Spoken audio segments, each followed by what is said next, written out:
जय श्री कृष्ण। आप सभी को इंदिरा एकादशी के पारण दिवस की ढेरों शुभकामनाएं। प्रिय भक्तों, 17 सितंबर को आप सभी ने इंदिरा एकादशी का व्रत किया है और 18 को करना है पारण। तो इंदिरा एकादशी के व्रत का पारण आप कब करेंगे, किस विधि से करेंगे? क्योंकि ये श्राद्ध पक्ष की एकादशी है, तो इसमें भगवान का पूजन कैसे करेंगे? पितृ तर्पण पहले करना है, पितृ पूजन पहले करना है या पूजन पहले करना है? इस पारण के नियम क्या रहेंगे? जिस प्रकार से इस एकादशी के व्रत के नियम अलग थे, दशमी तिथि से आपने श्राद्ध कर्म आरंभ करना था, एकादशी के नियम थे, वैसे ही इस एकादशी में पारण के नियम भी अत्यंत ही अलग हैं, भिन्न है। तो संपूर्ण जानकारी इस वीडियो के माध्यम से आपको प्रदान की जाएगी कि पारण कब करना है, कैसे करना है, क्या विधि है, क्या नियम है, क्या भोग है, क्या मंत्र है और पहले क्या करना है और बाद में क्या। आरंभ करें उससे पहले आपसे निवेदन है कि वीडियो यदि थोड़ा सा भी अच्छा लगे, उपयोगी लगे तो कृपया एक बार लाइक अवश्य कर दीजिएगा अपने व्रत की सफलता के लिए, और भगवान श्री हरि का आशीर्वाद प्राप्त करने के लिए कमेंट बॉक्स में अवश्य लिखिएगा जय श्री हरि या ओम नमो भगवते वासुदेवाय।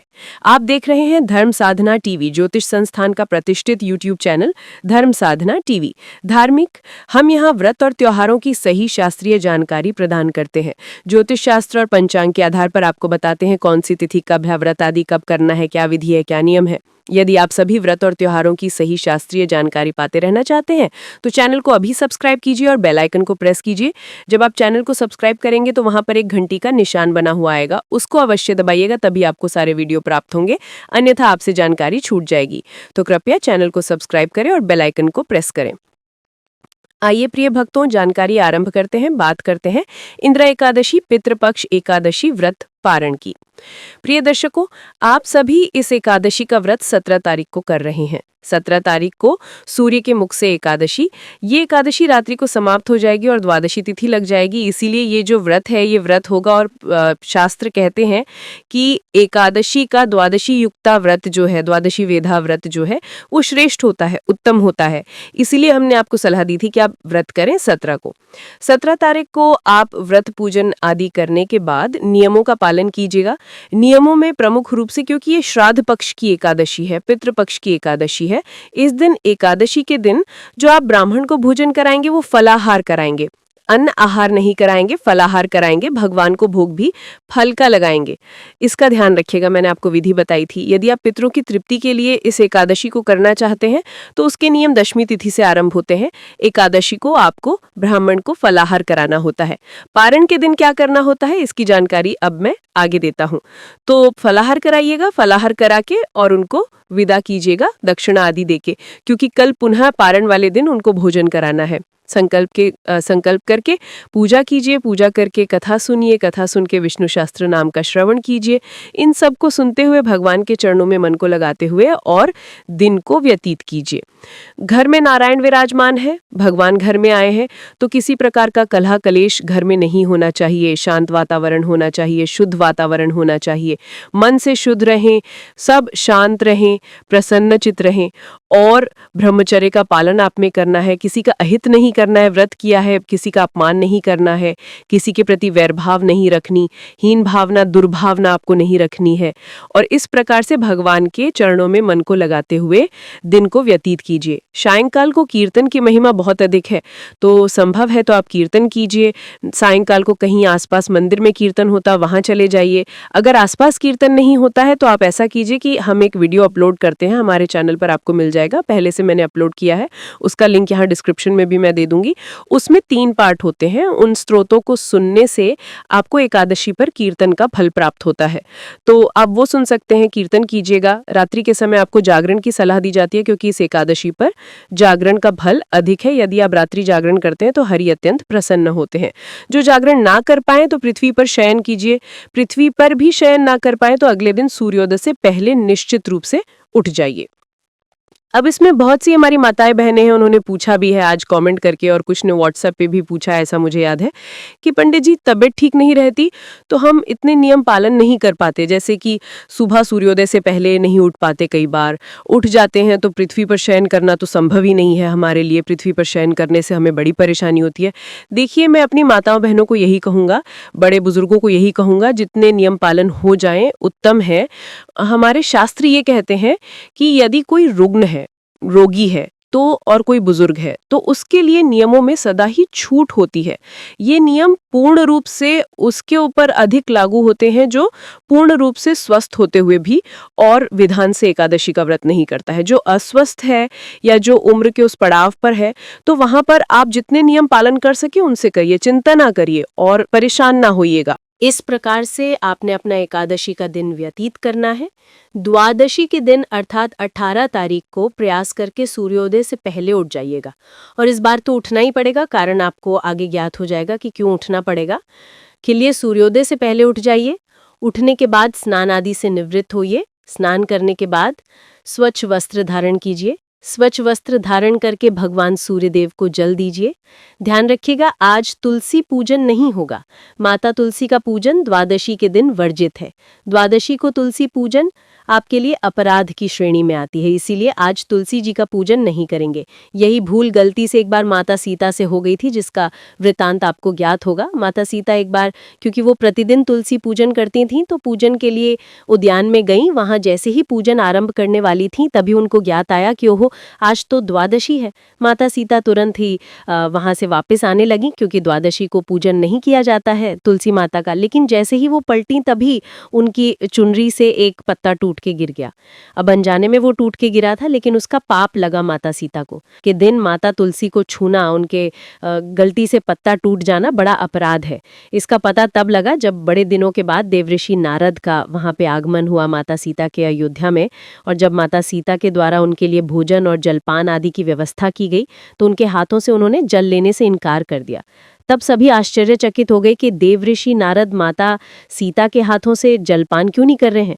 तब श्री नारद ने कहा कि प्रभु, माता सीता देवी तुलसी के अपराधिनी हैं। इस प्रकार से एक बार ऐसे ऐसे घटना घटित हुई और उनसे एक पत्ता टूट गया है। और जो देवी तुलसी की अपराधिनी है, जो माता तुलसी की अपराधिनी है, वो मेरे लिए कभी भी उनके हाथों से भोजन स्वीकार करना, जल स्वीकार करना संभव नहीं है। मैं उनके हाथों से जलपान ग्रहण नहीं कर सकता। तब फिर भगवान रामचंद्र ने इसके मुक्ति के उपाय आदि करवाए, वो एक अन्य वृतांत है। तो इसीलिए द्वादशी के दिन भूल के भी आप तुलसी पूजा ना कीजिएगा, पत्ता आदि ना तोड़िएगा। भोग जो भगवान को लगेगा, लेकिन उसमें तुलसी दल जरूर चढ़ाएंगे, तो वो पहले ही उतार के आपको रख लेना है। घर में सदा रखा करिए तुलसी का पत्ता।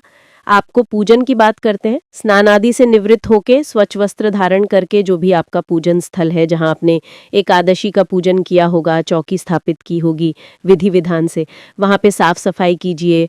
पूजा की जो सामग्री है, ताजी सामग्री वहां लेके बैठ जाइए। यहाँ पर दो चीजें आती हैं।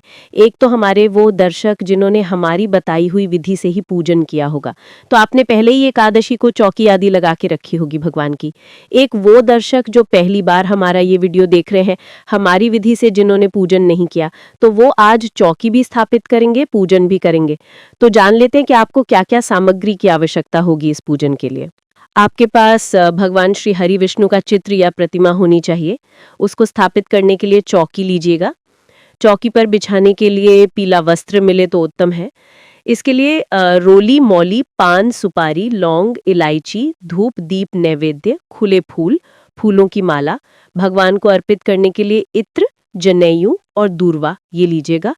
भोग में आप केसर वाली खीर का भोग लगा सकते हैं, बहुत उत्तम रहेगा। तो केसर वाली खीर आप बना सकते हैं, अन्यथा जो फल आदि है वो भी आप नैवेद्य के रूप में अर्पित कर सकते हैं। ये संपूर्ण सामग्री अर्पित करनी है, तो ये एकत्र कीजिए। पंचामृत की आवश्यकता होती है। भगवान को इस दिन पंचामृत से अभिषेक कराया जाता है। तो पंचामृत बनाने के लिए आपके पास होना चाहिए कच्चा दूध, दही, घी, शक्कर और गंगा जल। शहद नहीं, क्योंकि एकादशी के 3 दिनों में शहद को वर्जित कहा गया है। इसीलिए ये पंचामृत बनाने की सामग्री एकत्र कीजिए।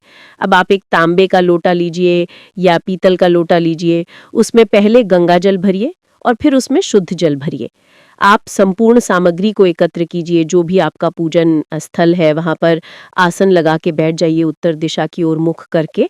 सबसे पहले फूल के द्वारा वो जो डोटा है ना, उसमें जो जल है, उस जल के छींटे दीजिए सभी सामग्री पर और स्थान पर। इससे वो सामग्री शुद्ध हो जाएगी, पवित्र हो जाएगी। स्थान शुद्ध और पवित्र हो जाएगा। इस प्रकार से आपने स्थान को शुद्ध किया है, पवित्र किया है, सामग्री को शुद्ध किया है, पवित्र किया है। अब भगवान की चौकी लगाइए। चौकी पर पीला वस्त्र बिछाइए। भगवान का जो भी चित्र तस्वीर आपके पास है वो स्थापित कीजिए। आप लड्डू गोपाल का अभिषेक कराने के लिए उनको भी स्थापित कर सकते हैं, उनको स्थापित कीजिए। उनके सामने घी का दिया रखिए, धूप रखिए। धूप और दीप रखने के बाद इस प्रकार स्थापना कर लेनी है भगवान की। अब हम सबसे पहले जलाचमन ही करेंगे क्योंकि हमें पूजा के योग्य होना होता है। एक चम्मच ले लीजिए छोटा सा और अपने सीधे हाथ पर जैसे जैसे कहें वैसे वैसे जल लेके पहले हाथ धोएंगे, फिर जल ग्रहण करेंगे। पहले 1 चम्मच जल हाथ पे लीजिएगा और हाथ धो लीजिएगा। हस्तो प्रक्षालनम। अब एक एक मंत्र पर एक एक चम्मच जल हथेली पे लेके पी लेना है आपको। 3 मंत्र पे 3 बार पीना है। ओम माधवाय नमः, जल लीजिए, पी जाइए। ओम केशवाय नमः, जल लीजिए, पी जाइए। ओम नारायणाय नमः, जल लीजिए, पी जाइए। ओम ऋषिकेशाय नमो नमः। हस्तो प्रक्षालनम, हाथ पे जल लीजिए हथेली पे और हाथ धो लीजिए। अपने आप को तिलक कीजिए, मौली बांधिए। अब आप पूजन के लिए तैयार है। सबसे पहले धूप को प्रज्वलित कीजिए, दीपक को प्रज्वलित कीजिए, जला लीजिए। और अब भगवान के सामने एक पात्र रख दीजिए, कटोरी रख दीजिए या जो भी हो जिसमें कि आप पूजा की सामग्री अर्पित करेंगे। तो वो सामग्री इधर उधर फैलेगी नहीं, पैरों में भी नहीं आएगी, जलादि भी इधर उधर नहीं होगा। सबसे पहले भगवान वासुदेव को पद्य, अर्घ्य, आचमनी अर्पित कराया जाता है। तो एक एक चम्मच जल एक एक मंत्र पर भगवान को अर्पित कीजिएगा। एकादशी व्रत पारण पूजन अंतर्गत ही भगवान श्रीहरि विष्णु निमित्तार्थायः पद्यम समर्पयामि, पद्य के रूप में 1 चम्मच जल अर्पित कीजिए। ओम नारायणाय नमः समर्पयामि। ओम, इस प्रकार से आपने भगवान को पद्य, अर्घ्य और आचमनी प्रदान किया है। करने के बाद अब आप भगवान को स्नान कराएंगे। स्नान कराने के लिए 1 चम्मच जल भगवान को स्नान के रूप में अर्पित कीजिएगा। स्नान के लिए जल अर्पित कीजिए। स्नान कराने के बाद भगवान को पंचामृत से स्नान कराया जाता है। पंचामृत कच्चा दूध, दही, घी, शक्कर, गंगा जल, ये 5 चीजें मिला लीजिए, पंचामृत बनाइए और पंचामृत भगवान को अर्पित कीजिएगा। पंचामृत जो लोग तस्वीर पर पूजन कर रहे हैं ना, वो कैसे चढ़ाएंगे? आप लोग फूल पर लगा लीजिए पंचामृत को। पंचामृत को फूल पर लगा लीजिए और वो चढ़ाइएगा। पंचामृत समर्पित कीजिए भगवान को। पुनः शुद्ध जल से स्नान कराएंगे तो 1 चम्मच जल और अर्पित कीजिएगा। वस्त्र अर्पित करेंगे भगवान को। वस्त्र के रूप में मौली का एक टुकड़ा तोड़ लीजिएगा और वो अर्पित कीजिएगा। पवित्र अर्पित कीजिए भगवान को। रोली आदि से तिलक कर लीजिए और फिर आप अर्पित कीजिएगा यज्ञोपवीत। यज्ञोपवीत अर्पित करने के बाद भगवान को गंध अर्पित किया जाएगा, तिलक लगाया जाएगा। तिलक लगाइए, नमः समर्पयामि, गंधम समर्पयामि। गंध अर्पित करके अब भगवान को पुष्पों की माला है तो माला पहनाइए, अन्यथा पुष्प अर्पित कीजिए। पुष्प अर्पित की माला पहनाइए पुष्प अर्पित करके। माला पहनाने के बाद भगवान को धूप दिखाएंगे और दीप दिखाएंगे। धूप दीप दिखाइए, धूप दीप दिखा के भगवान को नैवेद्य अर्पित करते हैं। नैवेद्य के रूप में आपके पास फल है, कोई तो ऋतु फल लीजिए, वो अर्पित कीजिएगा। फल ना हो तो कोई बात नहीं, आप मिश्री लीजिएगा और मिश्री अर्पित कर दीजिएगा। के बाद जलाजमे कराएंगे। जलाजमे कराने के लिए 1 चम्मच जल लीजिए और भगवान को अर्पित कीजिए। प्रेम से भगवान को जलाजमी समर्पित कीजिए। जलाजमी कराने के बाद अब भगवान को आप दूर्वा दल अर्पित करेंगे। दूर्वा दल अत्यंत प्रभावी है। एकादशी में दूर्वा दल का नियम, यूं तो चातुर्मास का नियम होता है, 4 महीने तक अगर आप भगवान नारायण को चातुर्मास में दूर्वा दल अर्पित करते हैं तो शास्त्र कहते हैं कि आपके जीवन में फिर कुछ भी अप्राप्त नहीं रह जाता। धन, लक्ष्मी, वैभव, संपत्ति आदि सब कुछ आपको प्राप्त होता है। अब जो लोग चातुर्मास में ये नियम नहीं ले पाए हैं, क्योंकि बहुत सारे लोगों को तो पता ही नहीं था कि ऐसा कोई नियम लेने से कुछ मिलता भी है, तो वो लोग कर लीजिएगा। और इसीलिए मैं आपको सलाह देता हूँ कि अब आपको प्रत्येक एकादशी पर अवश्य ही ये अर्पित करना चाहिए, भगवान को दूर्वा दल अर्पित करना चाहिए। तो दूर्वा दल लीजिए। दूर्वा दल क्या होता है? जो आप गणेश जी को अर्पित करते हैं, हरी घास जो होती है, दूर्वादन उसी को कहते हैं। तो दूर्वादल दीजिए और भगवान विष्णु को अर्पित कीजिए, दूर्वादन को समर्पित कीजिए। दूर्वादन करने के बाद भगवान को तांबुल अर्पित किया जाता है। तांबुल क्या होता है?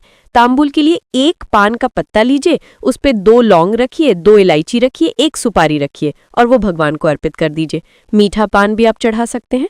शुभ दक्षिणाम शुभ दो वरदो भवः। जो भी दक्षिणा राशि आप भगवान को चढ़ाना चाहते हैं वो दक्षिणा भगवान को चढ़ाइए और अर्पित कीजिए। शुभ दक्षिणाम अर्पित कीजिए भगवान को। दक्षिणा अर्पित करने के बाद हाथ जोड़ के भगवान को नमस्कार कीजिए। इस प्रकार से अभी केवल पूजन हुआ है। पूजन के आगे की प्रक्रिया, पारण के आगे की प्रक्रिया अब हम आगे बढ़ाते हैं। इस प्रकार से आपको भगवान का पूजन करना है। पूजन करने के बाद आपको भगवान की आरती करनी है। आरती कीजिएगा, संभव हो तो विष्णु सहस्त्र नाम का श्रवण कीजिएगा।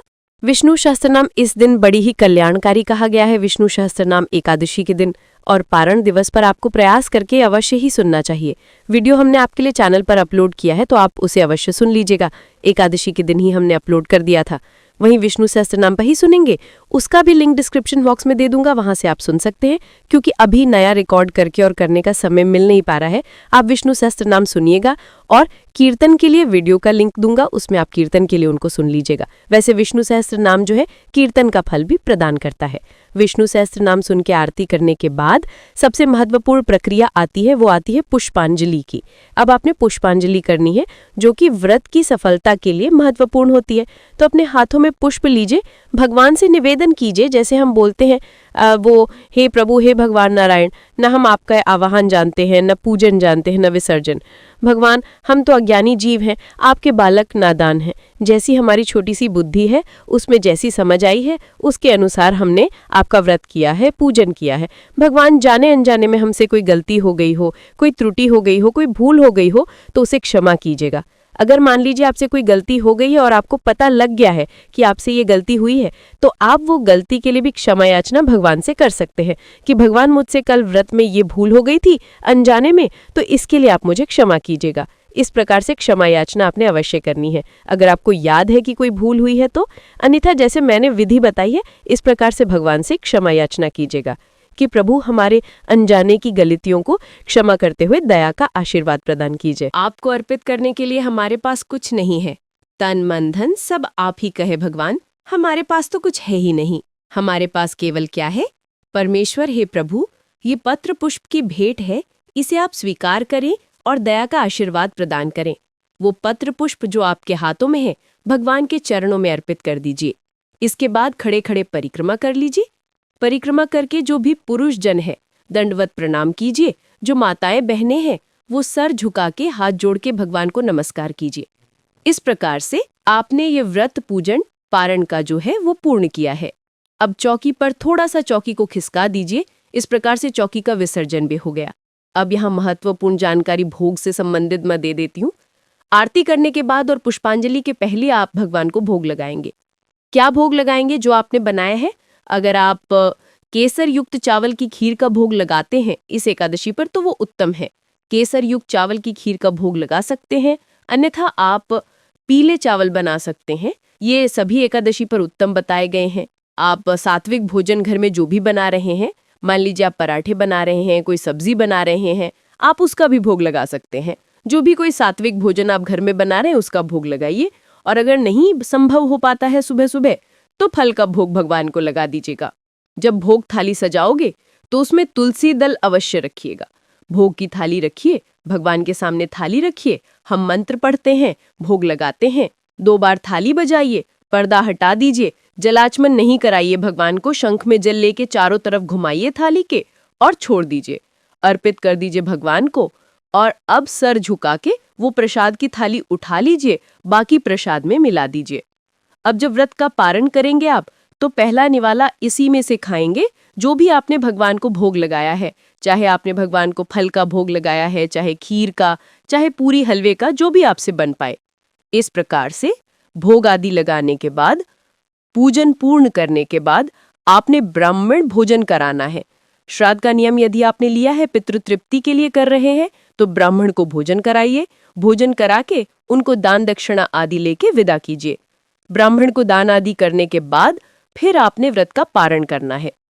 पारण करने के लिए आसन लगा के बैठ जाइए। ओम नमो भगवते वासुदेवाय, इस मंत्र का 5 बार जप कीजिए। ओम नमो भगवते वासुदेवाय, ओम नमो भगवते वासुदेवाय, ओम नमो भगवते वासुदेवाय 5 बार जपिएगा। भगवान से प्रार्थना कीजिए कि हे प्रभु, ये एकादशी का व्रत मैं अब पूर्ण कर रहा हूँ या पूर्ण कर रही हूँ, इसे आप स्वीकार करें और जो मेरे पितृ हैं उनको तृप्ति प्रदान करें। अगर पितृ के निमित्त किया है तो, और अपने लिए ही किया है तो प्रभु इसको आप स्वीकार करें, इसका जो फल बनता है वो मुझे प्रदान करें। और उसके बाद तुलसी का पत्ता मुंह में रखिए और जल ग्रहण कर लीजिए। फिर जब भी आपको भोजन करना हो, जो भगवान को भोग लगाया है उसमें से पहले खाइएगा, बाद में जो भोजन चाहे वो खा सकते हैं। ऐसे में आपने व्रत पारण करना है। अब समय की बात करते हैं कि ये करना कब है। प्रदर्शकों, ये जो एकादशी है ना, ये रात्रि को ही समाप्त हो रही है, द्वादशी भी को ही लग जाएगी। और जो पारण का नियम है वो ये कहता है कि एकादशी व्रत का पारण व्रत के अगले दिन सूर्योदय के बाद द्वादशी तिथि में हरिवासन निकल जाने के बाद किया जाना चाहिए। इन सभी नियमों को ध्यान में रखते हुए इस एकादशी पर व्रत पारण के लिए सर्वोत्तम जो समय बनता है वो बनता है सूर्योदय से और 1.5 घंटे तक। मैं दिल्ली के अनुसार समय बताऊं तो दिल्ली में लगभग सूर्योदय जो है वो 6:11 पर होगा। 6:11 से और 40 तक का जो समय है ये उत्तम समय है, क्योंकि शुभ का चौघड़िया है। इसके बाद बृहस्पतिवार के दिन अगला चौघड़िया रोग का आता है, उसमें पूजा पाठ शुभ नहीं होती। तो इस समय में अगर आप पारण कर लेंगे तो सर्वोत्तम रहेगा। ये थी जानकारी पारण के विषय में। कुछ और जानना चाहते हैं कमेंट बॉक्स में लिख के पूछ सकते हैं। ध्यान पितृपक्ष चल रहा है, इसमें गीता को सुनने का बड़ा महत्व है। जितना सुनेंगे उतना कल्याण होगा। तो गीता का 7वां अध्याय हम प्रतिदिन अपलोड कर रहे हैं, उसका अवश्य ही लाभ लीजिएगा। भगवान सब पर कृपा करे। हरे कृष्णा।